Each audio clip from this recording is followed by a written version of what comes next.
شب قدر کی رات جس شخص کو نصیب ہو جائے 1000 راتوں سے افضل ہے۔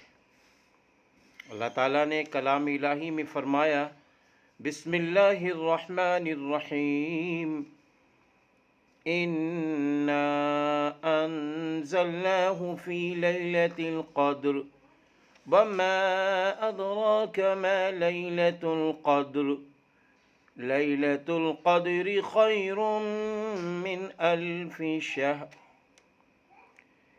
شب قدر کی راتیں ہمیں 5 راتوں میں تلاش کرنا ہے۔ 21 کی رات، 23 کی رات، 25 کی رات، 27 کی رات اور 29 کی راتوں میں۔ عام طور پر یہ دیکھا جاتا ہے کہ 27ویں رات کو ہم تو جاگ لیتے ہیں اور دوسری راتوں میں جاگنے کا وہ اہتمام نہیں ہوتا۔ اس لیے میرے بھائیوں، میری بہنوں، ہمیں 21 کی رات میں بھی شب قدر کی رات کو تلاش کرنا ہے، 23 میں بھی تلاش کرنا ہے، 25 میں بھی تلاش کرنا ہے، 27 میں بھی تلاش کرنا ہے، 29 میں بھی تلاش کرنا ہے۔ ہر سال شب قدر کی راتیں الگ الگ ہو جاتی ہیں، کبھی 21 کو شب قدر پڑ جاتی ہے، کبھی 23 کو، کبھی 25 کو، کبھی 27 کو، کبھی 29 کو۔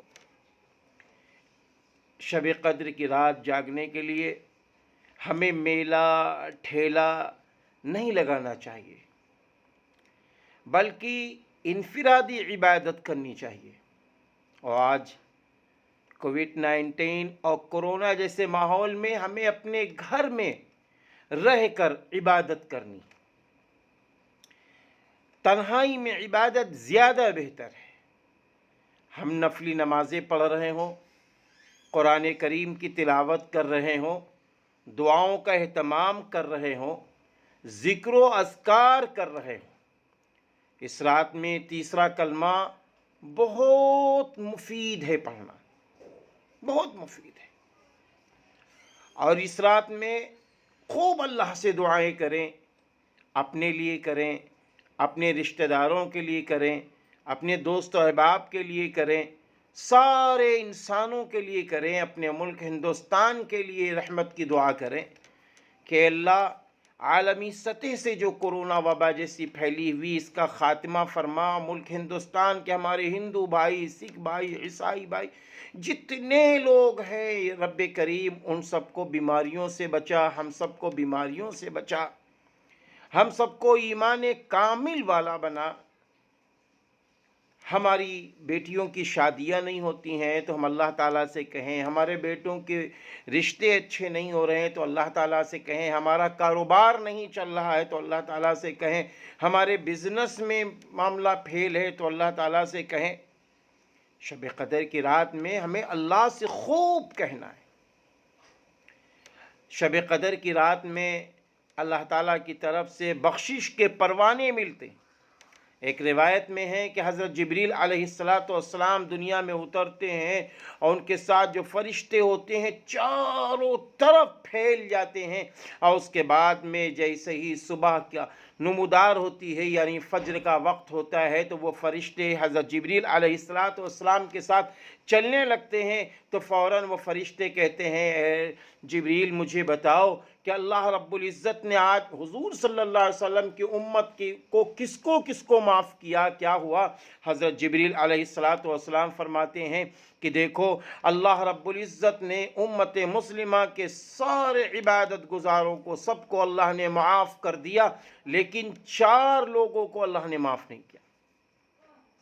نمبر 1 شراب کا عادی، اللہ نے اس کو معاف نہیں کیا۔ نمبر 2 ماں باپ کا نافرمان، اللہ نے اس کو معاف نہیں کیا۔ نمبر 3 رشتے داروں سے لڑنے والے کو اللہ نے معاف نہیں کیا۔ نمبر 4 کینہ رکھنے والے کو اللہ نے معاف نہیں کیا۔ اللہ حفاظت فرمائے، اللہ نہ کرے ان 4 کی جماعت میں ہمارا کہیں سے نام ہو، اللہ اپنی حفاظت میں رکھے، ہم سب کی بخشش فرمائے۔ اللہ نہ کرے ہمارا کوئی بھائی شراب پیتا ہو، توبہ کر لو۔ شراب پینے والا اگر توبہ کر لے تو قیامت کے دن شرابن طہورا اللہ کے وہاں اللہ کی بارگاہ میں جنت میں انشاءاللہ پاک شراب پلائی جائے گی۔ دوسری بات یہ ہے ماں باپ کا نافرمان، ماں باپ کی نافرمانی ہرگز نہ کرنا۔ ماں کے قدموں تلے جنت ہے، باپ جنت کا دروازہ ہے۔ حضرت اویس قرنی رحمت اللہ علیہ اپنی ماں کی خدمت کی وجہ سے اتنا بڑا مقام و مرتبہ پاتے ہیں کہ حضور اکرم صلی اللہ علیہ وسلم حضرت علی رضی اللہ عنہ سے اور حضرت عمر بن خطاب رضی اللہ عنہ سے فرماتے ہیں کہ دیکھو میرے جانے کے بعد عرفات کے میدان میں ایک شخص آئے گا حج کے زمانے میں جو قرن سے آئے گا، اس کا نام اویس ہوگا۔ وہ مل جائیں، ان سے دعا کرانا، کیونکہ انہوں نے اپنی ماں کی ایسی خدمت کی ہے کہ اللہ ان سے راضی ہو گیا ہے، اور وہ جو دعا کرتے ہیں اللہ ان کی دعاؤں کو قبول کرتا ہے۔ اتنا بڑا مقام و مرتبہ، اتنا بڑا مقام و مرتبہ ہے۔ اس لیے میرے بھائیوں اپنی ماں کی دعائیں لیتے چلو، اپنے باپ کی دعائیں لیتے چلو۔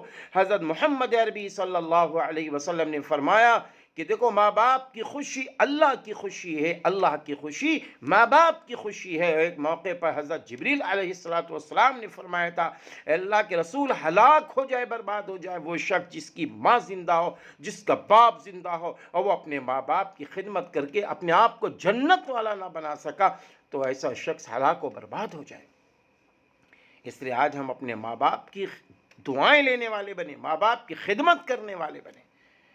اور تیسرا وہ شخص جو رشتہ داروں سے لڑتا ہے، جو اپنے سگے بھائیوں سے لڑتا ہے، جو اپنی سگی بہنوں سے لڑتا ہے، جو اپنی بیوی سے لڑتا ہے، بیوی شوہر سے لڑتی ہے، اور اسی طرح ماں بیٹے سے، بیٹا ماں سے لڑ رہا ہے، آپسی لڑائی رشتہ داری، سسرال والوں سے لڑ رہے ہیں، ددیالی رشتوں سے لڑ رہے ہیں، ننیالی رشتہ داروں سے لڑ رہے ہیں، ایک دوسرے سے جو لڑائیاں ہو رہی ہیں کئی روز تک نا اتفاقیاں ہو جاتی ہیں۔ لہذا خدا را ایک دوسرے میں محبت پیدا کرو، محبت پیدا کرو، ایک دوسرے کو معاف کرو۔ رمضان میں تو سب کو معاف کر دو، سب کو معاف کر دو، اور اگر ہم نے کسی سے لڑائی کی ہے تو رمضان المبارک میں اس سے معافی مانگ لیں، تاکہ شب قدر کی رات میں ہمیں بخش دیا جائے، مغفرت ہماری آپ کی ہو جائے۔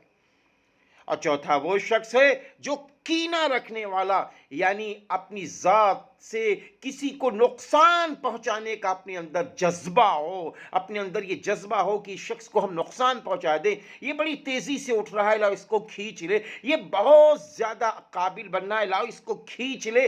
آج کھینچے تانی کی وجہ سے آج ہم پریشان ہیں، حیران ہیں، فلاں عزت کیوں پا رہا ہے، فلاں اتنی دولت کیوں پا رہا ہے، فلاں عالم کیوں آگے بڑھ رہا ہے، فلاں کیوں آگے بڑھ رہا ہے، فلاں کا بیٹا کیوں آگے بڑھ رہا ہے۔ یہ جلن حسد ہمیں کھائے ہے، کینہ کپٹ ہمیں کھائے، اسی لیے کینہ رکھنے والوں کی بھی اس رات میں بخشش نہیں ہوتی۔ آئیے ہم سب اللہ کے بارگاہ میں روئیں، گڑ گڑائیں، ہم ان چاروں برائیوں سے بچیں، تاکہ ہماری اور آپ کی بخشش ہو جائے، ہماری آپ کی مغفرت ہو جائے۔ اور شب قدر کی راتوں کی ہمیں آپ کو قدر کرنی ہے، شب قدر کی راتوں میں پوری رات رو رو کے گزارنا ہے، اور خاص کر آج کے ماحول میں ہم آپ دعائیں کریں گے، امت مسلمہ کو، سارے انسانوں کو نفع ملے گا۔ اس لیے سارے انسانوں کے لیے اور سب کے لیے، سارے مذاہب کے لوگوں کے لیے اللہ سے دعا کریں، اللہ سب کی بیماری میں شفا عطا فرمائے۔ بہت سارے ہمارے ہندو بھائی مجھ سے خود فون پر کہہ رہے میرے لیے دعا کر دو، میں سب کے لیے اللہ سے دعا کرتا ہوں، اللہ سبھی کو شفا عطا فرمائے، سب کے گھروں کو آباد فرمائے، سب کی مشکلیں آسان فرمائے، اور سارے انسانوں پر رحم و کرم کا معاملہ فرمائے۔ میرے بھائیوں آج کے دور میں شب قدر کی رات ضرور جاگنا، اور اس رات میں اپنے اللہ کے سامنے رو رو کے اللہ کو منانا ہے، تاکہ سارے انسانوں کو خوشیاں مل سکیں۔ آپ اگر چاہیں تو پوری امت کے لیے، ساری انسانیت کے لیے دعائیں کریں، یاد آ جائے تو مجھے بھی اپنی دعاؤں میں یاد رکھیں۔ وَمَا عَلَيْنَا إِلَّا الْبَلَاغُ۔